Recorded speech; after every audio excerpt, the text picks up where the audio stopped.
Hello guys, আমি মৌসুমি আর আমার প্রতিনিয়ত ব্লগ চ্যানেলে তোমাদেরকে জানাই অনেক স্বাগতম। আই হোপ তোমরা সবাই ভালোই রয়েছো আর তোমাদের আশীর্বাদে আমরা মোটামুটি সবাই ভালোই রয়েছি। তো চলো, এটা হলো তোমাদের দাদাভাইয়ের আসার পরের দিনের ভিডিও। তো এখানে দুদিনের ভিডিও একসঙ্গে যুক্ত করে দেওয়া হয়েছে। তো চলো, আই হোপ আজকের ভিডিও দেখতে তোমাদের অনেক অনেক ভালো লাগবে। সকাল সকাল লেগে পড়েছি এই যে ডিম পরোটা বানাবো বলে। আর আগের দিন তো সেই শুক্রবার ছিল, সেই জন্য নিরামিষ সব কিছু হয়েছে। তাই ভাবলাম আজকে সকালটা একটু ডিম পরোটা দিয়েই শুরু করা যাক। তো এই যে 3টে ডিম নিয়েছি, তার মধ্যে ময়দা দিয়ে, তারপরে পেঁয়াজ কুচি, লঙ্কা কুচি আর হলো এই যে গুঁড়া মশলা দিয়ে সব কিছু একসঙ্গে হলুদ গুঁড়ো দিয়ে মাখিয়ে নিয়েছি লবণ দিয়ে। আর এখন সুন্দর করে একটা বেটার বানিয়ে নিব। তো এই যে সব কিছু দেওয়া হয়ে গিয়েছিল, শুধু লবণটাই বাকি ছিল। আর সত্যি এই পরোটাটা যে খেতে এত ভালো লাগে আমার, আর বিশেষ করে তোমাদের দাদা ভাইয়েরও ভীষণ পছন্দ। আর এত তাড়াতাড়ি হয়ে যায় এই জিনিসটা করতে, সত্যি খুবই ভালো লাগে। যেমন করতেও কষ্ট হয় না, খেতেও বেশ মজা হয়। তো চলো, এই যে বেটারটা ঠিক এই রকম হবে, তাহলে পরোটাটা খুব ভালো হয়। তো মানে বেলাবেলির ঝামেলা ছাড়াই এত সুন্দরভাবে হয়ে যায়। ওই যে চালের আটার যেভাবে রুটি বানাই আমরা এই বেটার বানিয়ে, সেই ধরনেরই। বিনা বেলাতে এত সুন্দর পরোটা বানানো যায়, সত্যি জানতাম না। আর যবে থেকে আমি দেখেছি শিখেছি, তবে থেকে সত্যি আমার এই জিনিসটা প্রিয় হয়ে গিয়েছে। তো এই যে তাড়াতাড়ি করে ভেজে নিই। তো সকালটা খুব সুন্দরভাবেই শুরু করেছি, পরোটা দিয়েই এখন শুরু হবে আমাদের সকাল। তো চলো তাড়াতাড়ি করে পরোটাগুলো ভেজে নিই। আর ভাজতেও যে খুব একটা টাইম লাগে সেটাও না, এই যে দিয়ে শুধু ঢাকনা দিয়ে দিয়েছিলাম, একটু পরেই দেখবে যে হয়ে গিয়েছে। খুব বেশি সময় লাগে না হতে। এই যে দেখেছো, এবার উল্টে দিলেই হয়ে গেল একটা পরোটা। তো চলো তাড়াতাড়ি করে সব পরোটাগুলো ভেজে নিই এভাবে।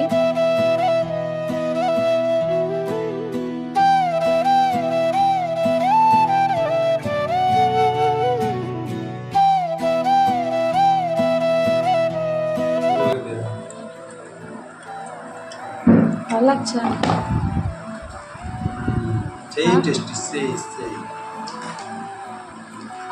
তোমাদের দাদা ভাইয়ের কথা শুনে বুঝতেই পেরেছো যে কতটা টেস্টি হয়েছে পরোটাটা।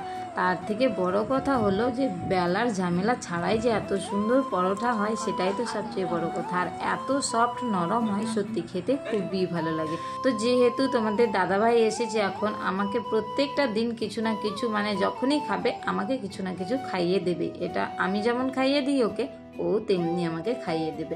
ফাইনালি আমাদের সবার ব্রেকফাস্ট কমপ্লিট হয়ে গিয়েছে। আর তোমাদের দাদা ভাই দেখো কত দিন পরে ও সেই নিজের প্রিয় গাড়িটা বের করেছে, কারণ ও যাচ্ছে এখন বাজারে। বুঝতেই পারছো, এতদিন বাইরে থাকে, সেই বাইরের খাওয়া খেতে ওদের একটুকু পছন্দ হয় না। বাড়ি আসার সঙ্গে সঙ্গেই বলে যে আমার যে প্রিয় জিনিসগুলো আমি সব বাজার করে আনবো, তুমি আমাকে রান্না করে করে খাওয়াবে। সেই রকমই প্রত্যেকটা দিনই ওকে রান্না করে দিতে হয়। খুব যে বেশি একটা খেতে চাই সেটাও না, কিন্তু যেটুকুই ওর পছন্দ, ও বাড়ির জিনিস খুবই পছন্দ করে।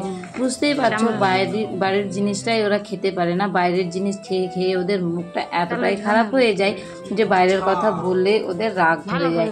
আর আমরা বাড়ির খাওয়া খেয়ে খেয়ে এতটাই বিরক্তিকর হয়ে যায়, সেই জন্য আমরা চাই যে ওরা আসলে আমাদেরকে একটু বাইরে খাওয়াতে নিয়ে যাবে। কার কার আমার মতোই ইচ্ছে করে বলো। তো এই যে বাজার থেকে নিয়ে এসেছে পটল, আর পটলগুলো এত টাটকা ছিল দেখে আমার খুবই পছন্দ হয়েছে। আর বেগুন, টমেটো, ডাল নিয়ে এসেছিল, কলা, তার সঙ্গে নিয়ে এসেছিল খাসির মাথা আর মাথার ছাল, তার এই যে আদা, এগুলো বাজার করে নিয়ে এসেছে। তো আজকে খাসির মাথায় রান্না হবে। আর তোমাদের দাদাভাই খাসির মাথা ভীষণ পছন্দ করে, ভীষণ। মানে খাসির মাথা যদি হয় তো ওর কিছু দরকার নাই। মটনটা থেকে, মানে মাংসটা থেকে মাথাটাও বেশি পছন্দের। তো যেহেতু এই যে মাথাটা নিয়েছে, মাথার সঙ্গে ছালটাও দিয়ে পাঠিয়েছে। আর ছালটা আমার ভালো লাগে, সত্যি ভালো লাগে। কার কী লাগে সেটা আমি বলতে যাব না, শুনতেও যাব না। আমার যেটা ভালো লাগে সেটাই আমি বললাম। তো এই যে এদিকে তোমাদের দাদা ভাইও লেগে পড়েছে। আর বাড়ি আসার সঙ্গে সঙ্গে কিন্তু আমাকে হেল্প করা শুরু করে দেয়। ওর নাকি হাতে হাতে কাজ এগিয়ে দিতে খুবই ভালো লাগে। তো এই যে এদিকে কষানো হয়ে গিয়েছে মাংসটা। আর কষানো মাংস খেতে যেমন আমার পছন্দ, তেমনি তোমাদের দাদা ভাইয়েরও ভীষণ পছন্দ। সেই জন্য ওর জন্য এই যে কষানো মাংস তুলে দিয়েছি, আর খেয়ে বললো বেশ ভালো হয়েছে। তো তারপরে চলে গিয়েছিল মেয়েকে স্কুলে আনতে। সকালে তো ভাগ্নি দিতে গিয়েছিল, সেই জন্য এখন নিয়ে এসেছে। তো তখন আমি বাজার করার সময় বলেছিলাম যে তুমি আমাকে খাবার এনে দাও নি, তো তোমাদের দাদাভাই বলেছিল যে তুমি আমাকে বলেছো। তো আমি তখন রেগে গিয়েছিলাম মিছিমিছি আর কি, বুঝতেই পারছো যে আমাকে কি বলে দিতে হবে যে এতদিন পরে আসো আর আমাকে খাবার এনে দেবে না। তখন আইসক্রিম আনতে বলেছিলাম, তো আইসক্রিম এনে দিয়েছিল। আর আমার গলার অবস্থা বুঝতেই পারছো এতটাই খারাপ, গরম জল খেতে খেতে আমার অবস্থা খারাপ হয়ে যাচ্ছে। সেই জন্য রাগ করেই বলেছিলাম তুমি আমাকে আজ থেকে আইসক্রিম কিনে আনে দেওয়া শুরু করবে, কারণ আমার গলা যতটাই খারাপ হোক না কেন তবু আমি আইসক্রিম খাবো, আমি আর কারো কথাই শুনবো না। তো সেই জন্য এই যে আইসক্রিম এনে দিয়েছে। আর সত্যি কথা এখন আমার গলার ভয়েস শুনে বুঝতেই পারছো যে এত ঠান্ডা খেয়েছি, এত ঠান্ডা খেয়েই মনে হয় আমার গলার ভয়েস ঠিক হয়ে গিয়েছে। তখন চিন্তা করছিলাম যে কেন আমি এতদিন ধরে গরম জল খেয়েছিলাম সত্যি। তো এই যে সবাই মিলে আইসক্রিম খাচ্ছি আর আমি দাদার সঙ্গে কথা বলছিলাম, মানে পাশের দাদার ভাত খাওয়ার জন্য বলছিলাম। দিদি যেহেতু নেই তো এখানে ভাত খাবে আজকে, সেটাই জিজ্ঞেস করছিলাম। তো সবাই মিলে আইসক্রিম খেতে লেগে পড়েছি। আর তোমাদের দাদা ভাইও আমাকে খাইয়ে দিচ্ছিল, আমি ওকে খাইয়ে দিচ্ছিলাম। আর অমি পাপাও বাদ নেই কিন্তু, সেও বেশ আইসক্রিম খাচ্ছিল। আর একটুই দেওয়া হচ্ছিল ওকে, যেহেতু ঠান্ডা ছিল। কিন্তু কোনো প্রবলেম হয়নি ওর আইসক্রিম খেতে, যে পরেও যে কোনো প্রবলেম হয়েছে সেটাও না। যদিও বা ভিডিওটা অনেক দিনের আগে, তোমাদেরকে লেট করে আমি শেয়ার করছি, সেই জন্যই বললাম। বাবুরই সময় তো না, শুদ্ধর সময়, বাবু শুদ্ধর সময়।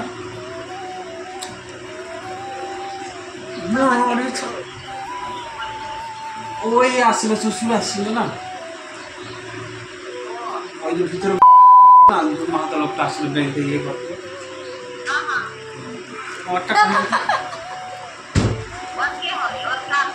ওর বেটি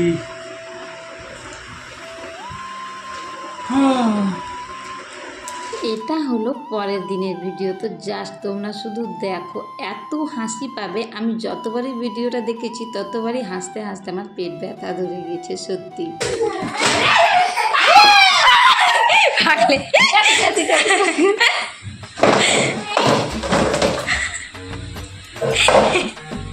ফ্রিজটা একটু সরাও।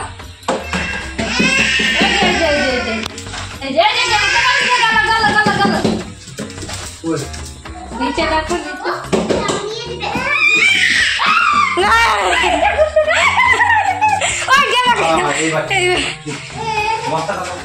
বস্তাটা ওই যে উপরে উঠলো না, ওই ছোটটা দিয়ে হবে।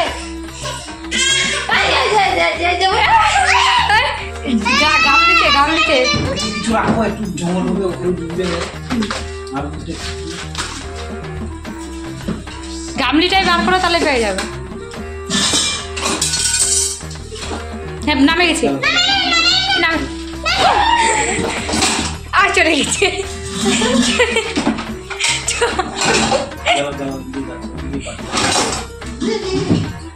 ফ্রিজের দিকে আসতে দিও না, বাবা যা উপরে, ওই যে উপরে, ওই যে এখানে ঢুকছে।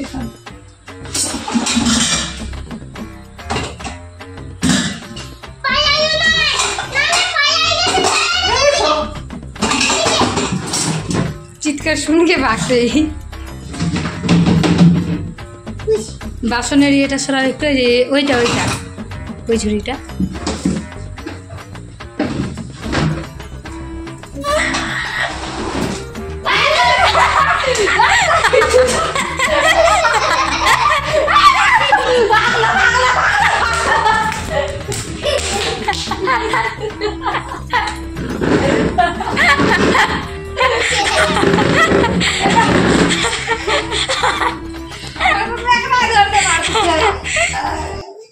সত্যি সবগুলো মিলে তবু এটাকে রান্নাঘরে ধরতে পারিনি। শেষমেশ চলে এসেছে আবার এই ঘরে। আর ঘরে আসাতে ভাগ্নের শুরু হয়ে গিয়েছে টেনশন, কারণ বুঝতেই পারছো দুইজনেরই এখানে জামা কাপড় থেকে শুরু করে বইপত্র সবই রয়েছে। আর আমি তো হাল ছেড়ে দিয়ে এসেছি, থাক আর কিছু করতে পারবো না আমরা, তোমরা ধরে ধরে থাকো। সেই জন্য আমি শেষমেশ শেষে উঠে চলে গিয়েছি, আর আমি কিছুই করিনি। তো তোমাদের দাদাভাইকে এখানে আমি বলছিলাম, কারণ এখন খেতে বসেছে চা। আমি বললাম আমি আর কিছু করবো না, ধরলে ধরো, না হলে থাকবে, তোমাদেরই জিনিসপত্র কাটবে, আমি আর কিছু করবো না। তো রাতের পন্তা ভাত ছিল, সেই জন্যই বলছিলাম আমি যে পন্তা খেয়ে নিয়ে শক্তি বাড়াও, আর সন্ত্রাস হামলা এখন শেষ করো। কিন্তু বর্ডারে গিয়ে সেই তুমি সন্ত্রাস হামলা শেষ করতে পারো, আর বাড়ি এসে একটা ইঁদুর মারতে পারছো না? এটা কোন ধরনের, তুমি কোন সেনায় থাকো? এভাবেই বলছিলাম যে এতটুকু অকাত নেই তোমার, একটা ইঁদুর মারার অকাত নেই, আর বন্দুক চালাও তুমি কী করে? তোমাকে কে চাকরি দিয়েছে? এভাবেই বলে ভীষণ হাজাচ্ছিলাম ওকে। তো বলছে দাঁড়াও, আজকে তোমার ট্যাকনায় মেরে আমি শেষ করবোই, যেখানেই যাক আমি আজকে শেষ করবো। আর দেখেছো ভাগ্নের টেনশনে আর কি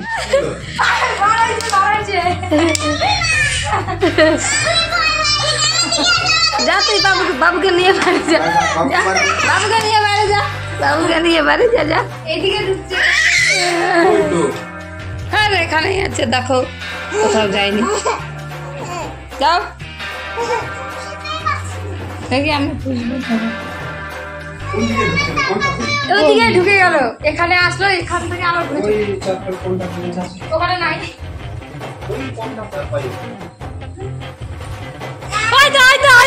ভিতরে ঢুকলো।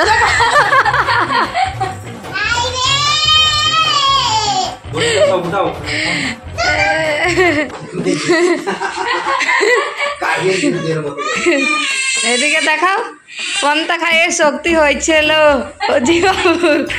সন্ত্রাসবাদী হাঁটাতে পারছে ঘর থেকে। বার করো সন্ত্রাসটাকে, বার করো। এদিকে কই সন্ত্রাস দেখা যাচ্ছে না তো।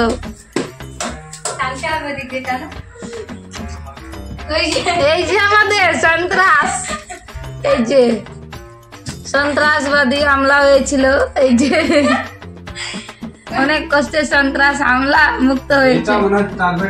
যখন একবার প্রথম মারলাম তো ওই দিক ছিল, ওই ধারটা ঢুকেছিল। এই যে বাবুকে দিও। একবার একাই দেখতে আসছিল, ধরো তুমি ধরো, ভিডিও করে দিই, ধরো।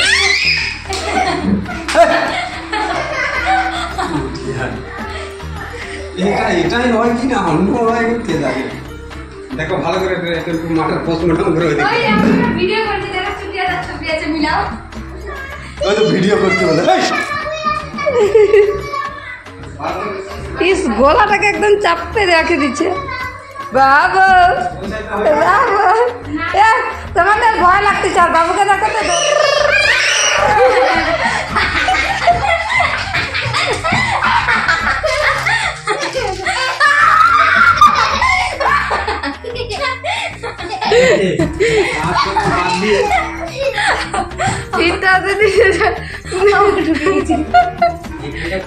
যতটা কষ্ট করলাম এই ছোট্ট ইঁদুরটাকে মারার জন্য, অ্যাকচুয়ালি মারার সময় অতটা কষ্টই হলো না। কি হয়েছে বলো তো, ওই খাটের পায়ের ভিতরে ঢুকেছিল, তোমাদের দাদাভাই খাটটা চাপ দেওয়াতে অলরেডি মরে গিয়েছে। আর কত না দৌড়াদৌড়ি করলাম, আর ঘরের অবস্থা দেখো, একটা ছোট্ট ইঁদুর মারার জন্য ঘরের কি অবস্থাটাই না হয়েছে। তো চলো আজকের ভিডিওটা তোমাদের কেমন লাগলো অবশ্যই জানিও। আর সত্যি আমার তো এত হাসি পেয়েছে যে ভিডিওটা যে এখন এডিট করছি সেটা দেখেও ভীষণ হেসেছি। তো চলো আজকের ভিডিওটা এখান থেকে, তোমরা সবাই ভালো থেকো।